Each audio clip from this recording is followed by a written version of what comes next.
Welcome to Be Advised, Leading with Value with Brad Swineheart. In this podcast, we will focus on successful marketing methods for advisors that generate prospects and clients. We will learn from the best in the industry on how advisors in the trenches today are growing their practices. Join us for this journey where Brad draws from years of expertise and guest experts to help advisors reach their full potential.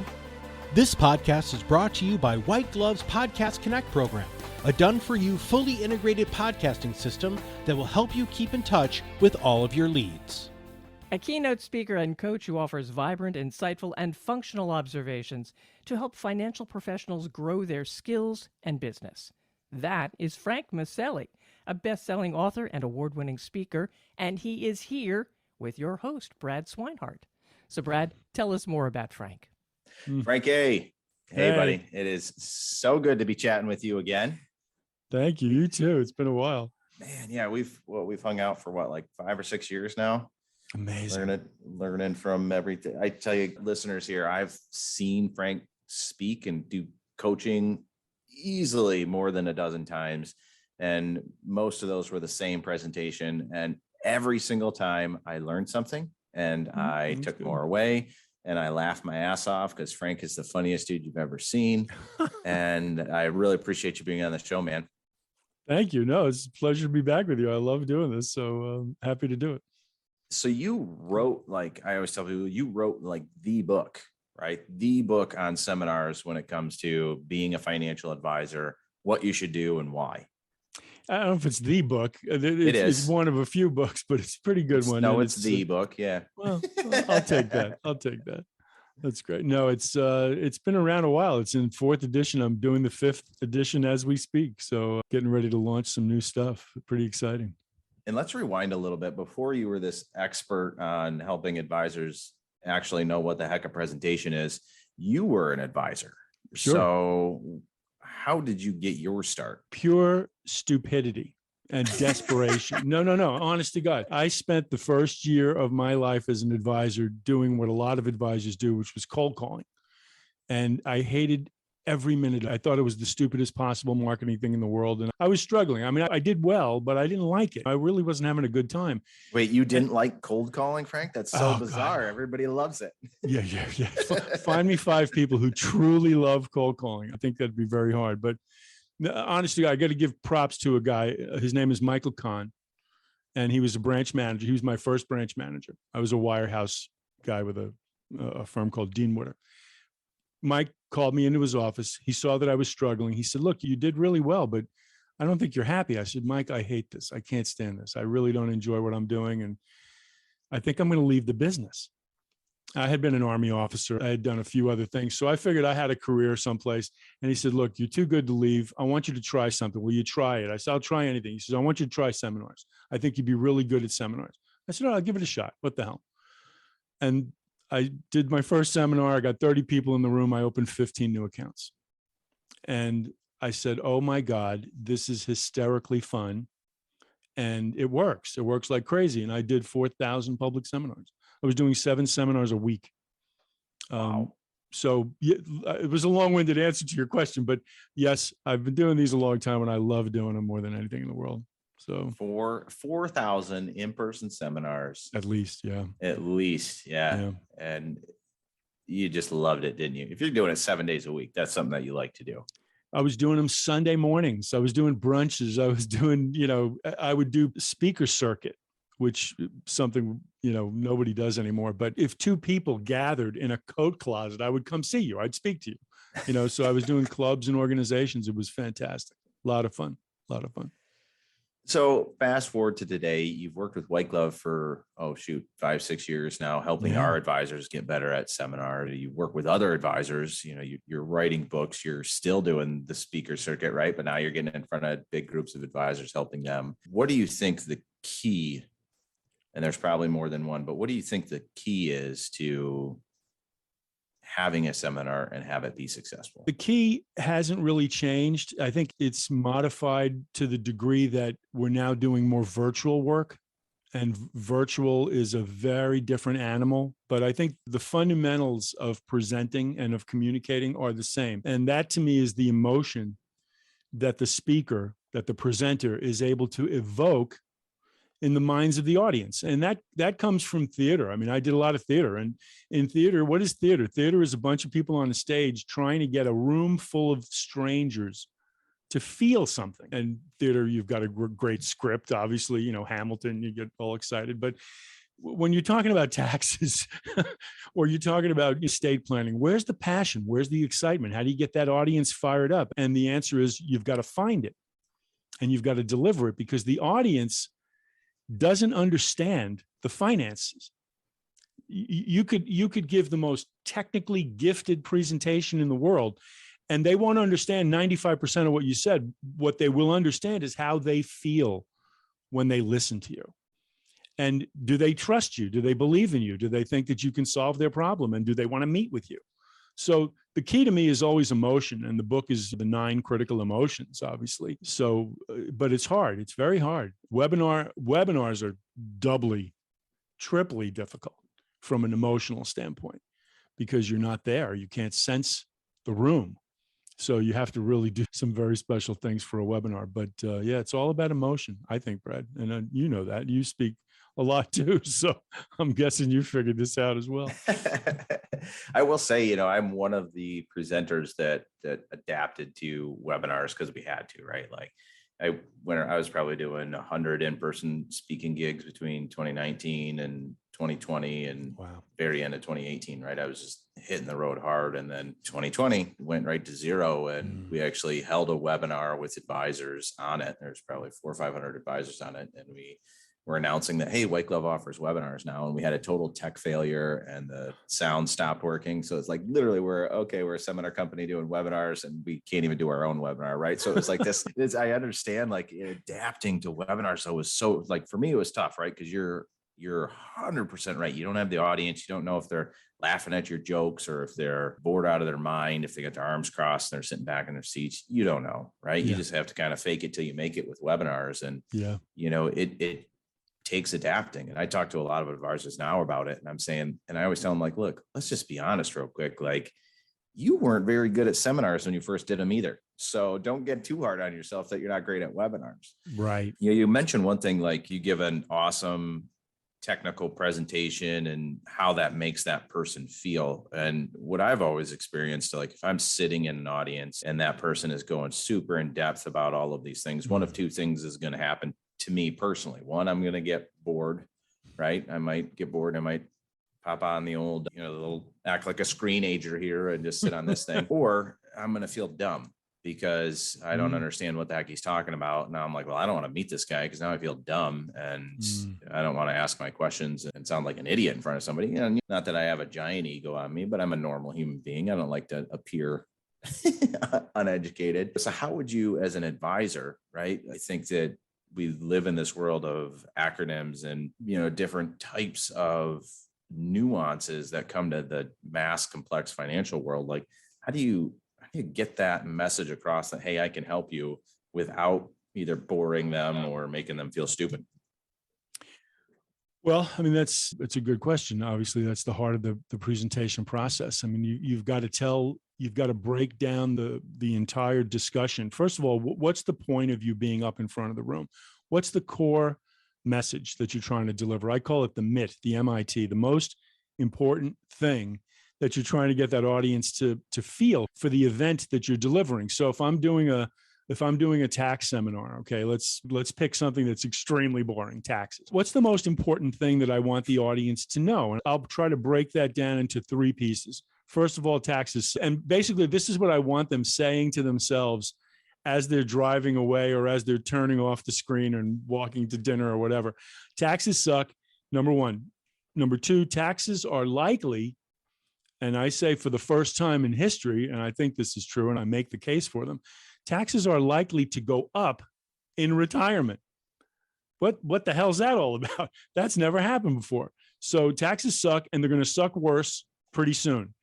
And number 3, you can do something about it. And wealthy people do this all the time. Why is it that the wealthiest people in the world don't pay taxes?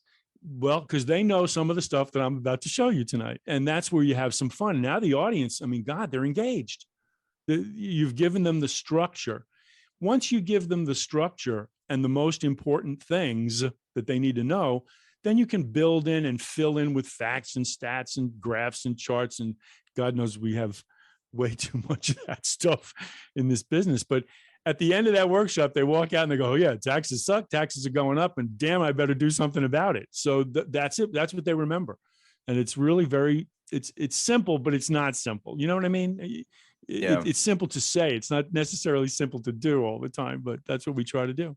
Well, one of the things that I've heard you say quite often, and I stole it from you, and now I say it too, is during that presentation, you create the dragon, right? Like you have to define it, right? Here's the sharp teeth. Here's the fire that comes out here. Here's all the scales that are impenetrable by arrows. Like you create that dragon and make them like understand like this giant, the tax train or, the time bomb or whatever, but you have this giant looming thing that could hurt your retirement, and that's taxes. And once you kind of define it and they start saying, okay, well, I know taxes are bad, but now I understand why I should be so, not necessarily afraid, but so concerned.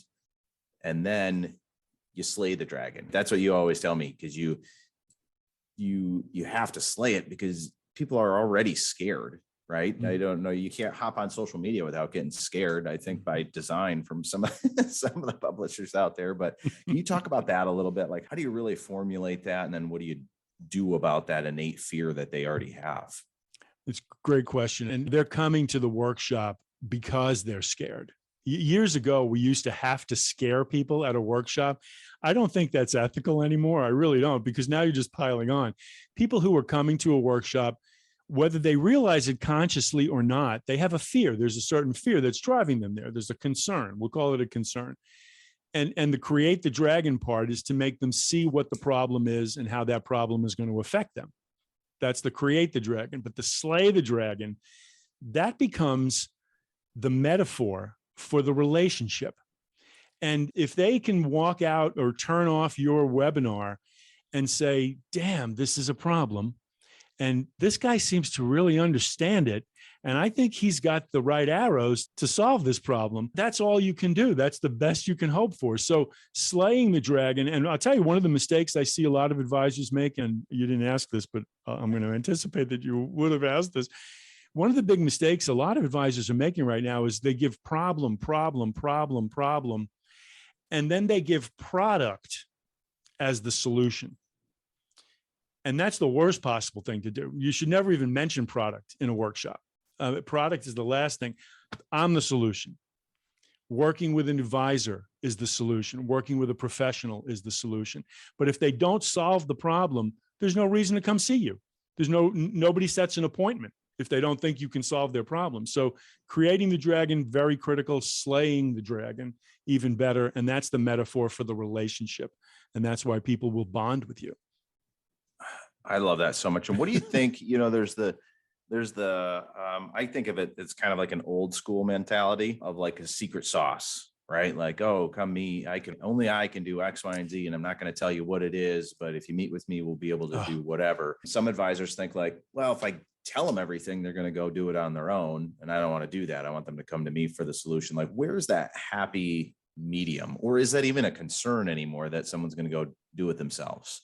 That's a great question. I think a lot of advisors fear that. And I hear this all the time. I don't want to give them too much. I don't want to give away everything because then they'll take my ideas. They'll go someplace else.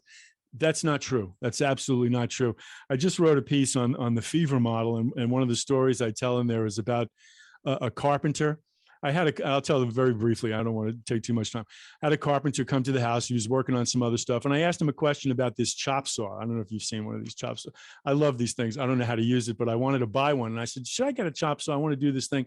He gave me this detailed explanation. He drew the drawing. He told me what to spend. He did everything to help me solve my own problem and do my own project. He told me everything that I needed to know. So I hired him. And the question then is, wait a minute. He gave you all that information. And he even said this to me. I told you everything you need to know. And I said, yeah, what you told me is that I need a professional. So I give away at workshops everything. I tell them everything. And the more confidence that gives them the sense that I have tremendous confidence, number one, because I'm not attaching strings to every single, oh, you got to come see me if you want to know the truth. No, none of that. I give them everything. And then they walk out and they go, this guy really knows his stuff.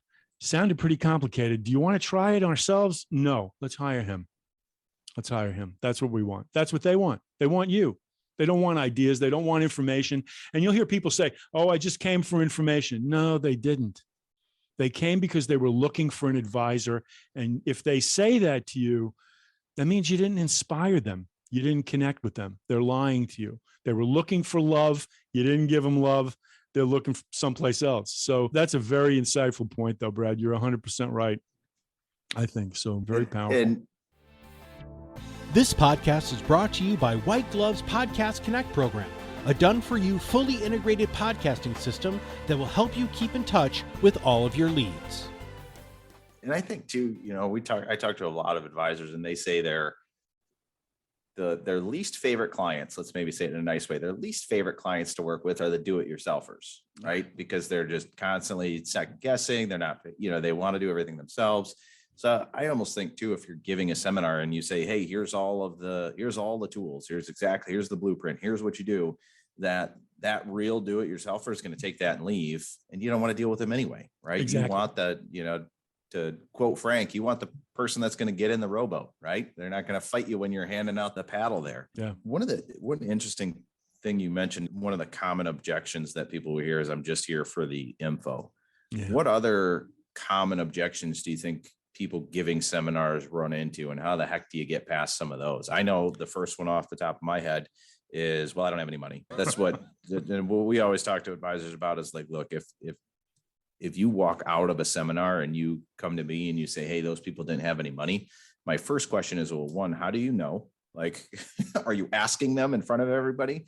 And two, I always say, and maybe I'm wrong here, but I always say, look, if they flat out say to you, look, I don't have any money, they're telling you one thing, and it doesn't have anything to do with their finances. It has something to do with, I don't want you calling me. Like, that's what they're really saying. Bingo. So what do you think? How would you get past that objection? I don't have any money. I don't have any investable assets. Just shopping, right? Just browsing. Right. Well, first thing the advisor needs to understand is that people who don't come to workshops who don't have money, people without money don't come to workshops. It's that simple. They all have money. And if they say that to you, it's the only thing they can say that guarantees you will not follow up with them. So what they really should be saying to you is, listen, I came, I've got a lot of money, I've got a lot of problems, but you're not my guy. You just turned me off. I didn't like you. You made me angry. You confused the hell out of me, and we're going someplace else. So I have no money. Leave me the hell alone. That's basically the paragraph that you don't get to see. Okay. That's in between those two lines, right? Exactly. No money. Nobody says right here. Yeah. So how do you deal with that as the advisor? Well, the first thing is, I don't accept it. Okay. If somebody says to me, I don't have any money, I'd say, listen, of course you have money. Of course you do. I understand. People without money don't come to workshop. And I would say this to them.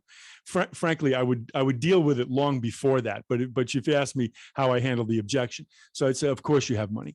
Please listen to me. If I'm not your guy, I understand. I'm obnoxious. I'm arrogant. I probably pissed you off tonight. I really apologize. And that's okay. If I'm not the advisor for you, please get help from a professional. And so I take it away from, you must get in my lifeboat, to you must get in a lifeboat. We're trying to save you. Of course you have money. I know you have money. Saying you don't is the only thing you can say to me. I understand that. Please get in somebody's lifeboat because you need help. That's your last chance, I think, to disarm them and to maybe take some of the dislike that they feel for you away. And then the follow-up becomes critical because, and I think you know this, I never let people go who've come to my workshop. I will drip on you till the rapture, okay? Forever and ever, basically. Because you never know what changes. And they may think that they didn't like you, but over time that softens and something changes in their life. They'll remember you. I drip very positively over a long period of time, all value, no sales stuff. And then I get them eventually. I hate to say it, but I get you. I'll get you eventually. I love that. And you're right, because some of the things that may be the reason they don't like you at the seminars, because you're saying something that's true and they don't, I mean, they're not ready to hear it yet, right? They may not want to hear that, hey, you're not set up for retirement the way you really should be. And now they're offended by that because they're a do-it-yourselfer, or because they work with their cousin and he's got them all set up perfectly and blah, blah, blah. So yeah, they may not want a meeting right away, but yeah, in 2 years, when something else happens, right? I always say that there's two ways to pick up a client. One is to stand in front of them or talk to them and turn that light bulb on, right? To say, hey, you need me and this is why. And they're like, oh, illuminate. Yeah, that's great. I absolutely need you. And that's, salespeople find that the warm and fuzzies, right? When someone says, oh, please let me do business with you, please, right? We love those people. And then the people that walk out like, nah, I'm not really interested in what you have. You know, we get sad about that. For the most confident salesperson and speaker in the world, you get sad when people walk out and they don't care what you had, care what you had to say. Sure. My thought is there's two ways to do it, right? You either turn that light bulb on, which you're going to get some people immediately. And the other way is to be there, right? When that light bulb turns on for themselves and they're like, oh gosh, now I need this. And oh yeah, that's right. I heard Brad say that 2 years ago, and now he's been in my face for 2 full years. Now I'm ready to talk to him. Let's talk a little bit about, so we get to the end of the seminar and someone's like, oh, I'm just here for information. I don't have any money. I don't like you. How do you back that up into the actual seminar and get the right people to raise their hand and start working with you? How do you cause that chain of effects that says, oh yeah, you know what, I do need that help, but also kind of proactively filter is probably the wrong word, but proactively get the people in the audience that you need to help, get them to come say, yes, I want to work with you, Frank? That's a very interesting question. Part of the way that I would do that is some of the stories that I would tell. And this is going to sound manipulative, and maybe it is a little bit, but I tell stories and I kind of modify the stories that I'm telling on the spot to fit what I see in the room. Now, again, on a webinar, impossible to do that. So you have to make certain assumptions. Okay. So I'll try to make my stories fairly generic and broad enough so that many people in that audience can feel connected to that story. So stories are a very powerful way to get audiences to say, yeah, I see myself in that role. And I have that same problem that person that he's describing had. And yeah, I can feel that connection now. So that's a very good way, number one. Number two is I generally assume that everybody in the room needs help. I go into the workshop process with that assumption in mind. And so I'm ready for 100% appointment ratio. I don't screen audiences. A lot of advisors, and I hate to say this, but a lot of advisors make visual assessments in a live workshop. You can't do this webinar, but in a live workshop, they'll look at the audience and go, no money, no money, no money, yes money, maybe money. Very, very bad thing to do. When I was working as an advisor many years ago, one of the lessons we learned was called the Yankee Mentality. I don't know if you're familiar with this. No, tell me. Now I'm intrigued. Well, the Yankee and I started in the Northeast, so this is prevalent, probably more so in the Northeast than other parts of the country, but there's something called the Yankee mentality. The wealthiest person in the room is the one who looks the bummiest, drove in the plainest car, okay, doesn't have the Rolex, doesn't have the nice clothes, just looks like a dreg of humanity. That's the multimillionaire in the room. Do not make assumptions based on physicality, on any physical observation you can use. So I think that's a big mistake that a lot of advisors make, and there are many ways to do that. I'm guessing in other parts of the country, this may not be true, perhaps, but don't make any assumptions about the audience except that they all have money and they all need your help. That's where they came. Because you're not doing the steak dinners. I mean, and I know White Glove, you guys still do the dinner stuff, right? I mean, you would support that, or probably not, though. No, we do. We still, if an advisor feels most comfortable with the steak and the cheesecake time, I always say cheesecake time where you can schmooze with them a little bit and sit down at the table and all of that, we'll absolutely do it. But most advisors that work with us, it's probably about 95% of our events, there's no food. They're there just to learn. Yeah. So who the hell's coming to learn without a steak dinner unless they have a need? I mean, the answer is nobody. I think we've beaten this up pretty much, but I do miss the cheesecake though. I used to take home a lot of cheesecake. I know. I'm a sucker for cheesecake. That's my one dessert. I'm just like, ooh, just keep it away from me because I won't stop eating. There's never too much. What's interesting is a million years ago, I used to work in construction sales, and probably the most wealthy construction, business owners would come in throughout the week, and they would be in ripped up jeans, dirty sweatshirts, a ball cap on. They drive a beat up piece of junk truck. And that guy had X millions of dollars. And every once in a while you'd see him on a Sunday cruising around in their Maserati. But I mean, yeah, if that guy sat in a seminar, unfortunately to say, a lot of advisors would say, hey, this guy's got no money. Look at his jeans are all ripped up. And I think to a certain point too, if you're going to an educational event at a library or community center, you're going to dress down a little bit. You're not wearing your suit, right? But on top of that, it's a little bit of a defense mechanism to say, hey, you know what? I don't want this guy hounding me. I'm going to dress down. I'm going to dress the part of a person than someone that's browsing, and have the advisor go hound the guy over there in the cardigan and leave me alone. That's so a good point. It's another way to kind of build that wall. Yeah. Good point. But one thing, Frank, one thing I really want to hear from you is just how do you structure a presentation? Like if you had to pick 3 key points to structure your presentation, I'm brand new, I don't know what the heck I'm doing. Like, what should I focus on really getting right? If I screw everything else up, but I get these 3 things right, let's say, and I'm just picking the number 3, it could be 4, it could be 2.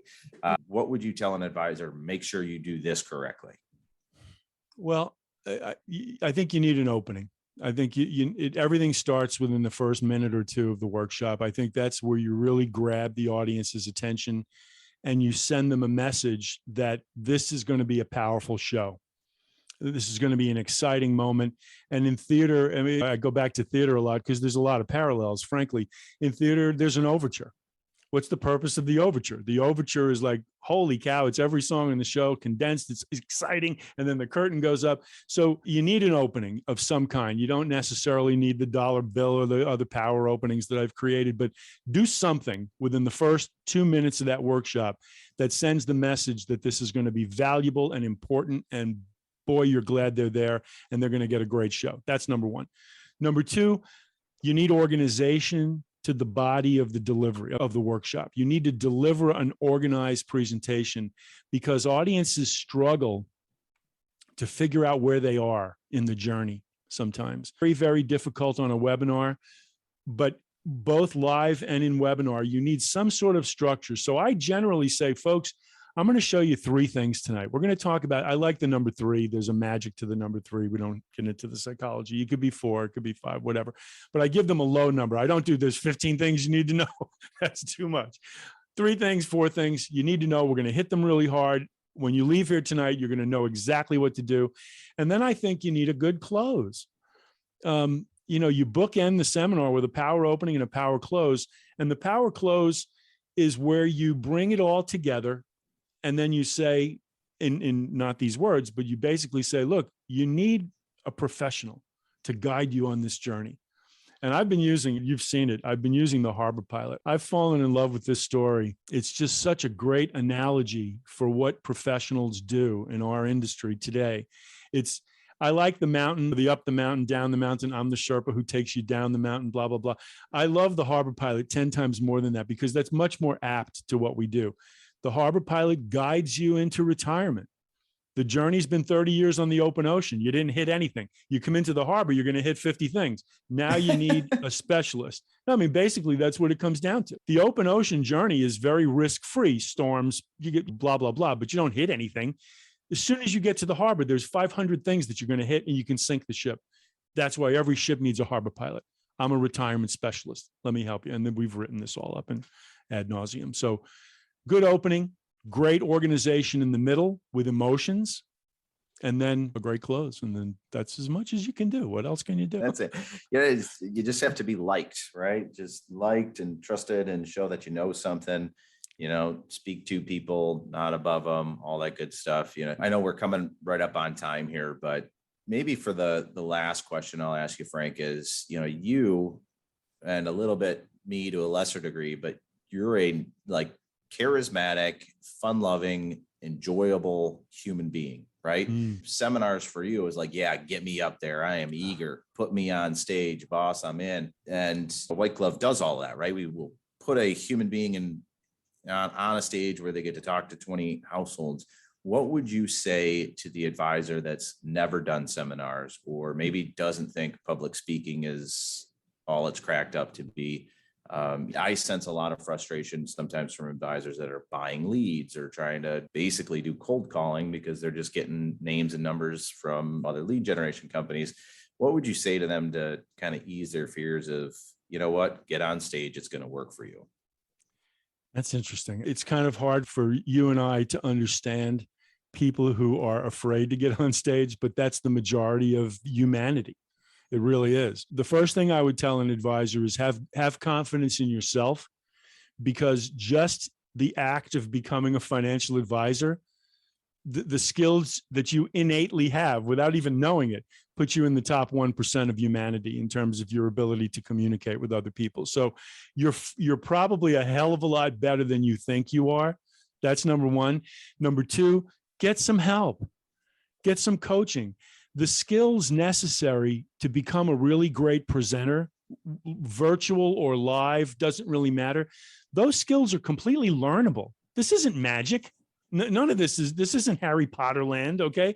You can learn this stuff, and you may not be able to duplicate someone else's style, which is why first thing I tell advisors is I'm not creating little mini me's out here. That's not my goal at all. It's to help you find your style. What's your best style? Okay. What makes you the most credible, believable, lovable presenter? Where's your sense of humor? How do we get humor into the equation? Humor is a very big deal. We could spend an entire day talking about humor.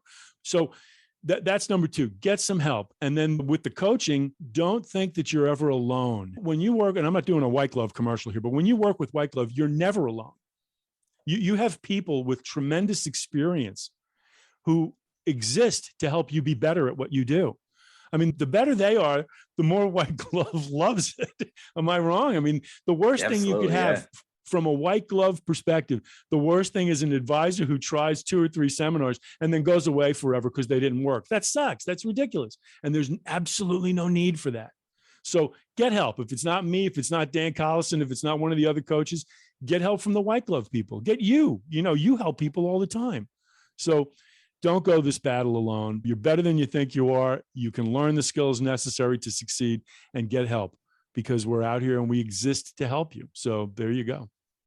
I love it. Thanks so much for being on the show, Frank. Like Frank mentioned, if you want to connect with myself or Frank, absolutely do that. When you're working with White Glove, you get access to Frank. We've partnered with him for many years, and it's always enjoyable, and I always learn something talking to you. So thank you very much, sir. Thank you, Brad. Take care. Don't miss any episode of Be Advised, Leading with Value. I mean, where else are you going to hear discussions of cheesecake, dripping till the rapture, Harry Potter? Seriously. So follow or subscribe to this podcast. And of course, please rate, review, and share. This podcast is brought to you by White Glove's Podcast Connect program, a done-for-you, fully integrated podcasting system that will help you keep in touch with all of your leads. Thank you for listening to Be Advised, Leading with Value with Brad Swineheart. Click the subscribe button below to be notified when new episodes become available. The information covered and posted represents the views and opinions of the guest and does not necessarily represent the views or opinions of White Glove. The content has been made available for informational and educational purposes only. The content is not intended to be a substitute for professional investing advice. Always seek the advice of your financial advisor or other qualified financial service providers with any questions you may have regarding your investment planning.